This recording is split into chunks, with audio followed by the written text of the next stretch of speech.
ये कहानी है 31 दिसंबर 2025 की।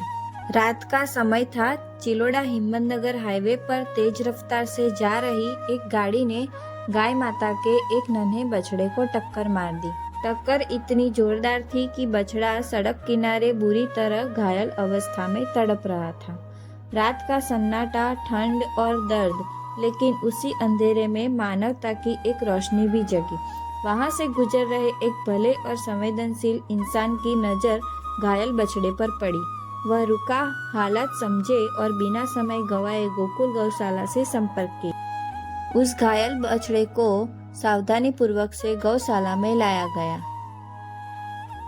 वहां उन्हें प्राथमिक उपचार, दवाइयाँ, दर्द निवारण और पूरी रात निगरानी में रखकर उसकी पूरी निष्ठा से देखभाल की गई। आज वह बछड़ा अभी भी इलाज में है, लेकिन उसकी आंखों में अब डर नहीं बल्कि जीवन की उम्मीद है।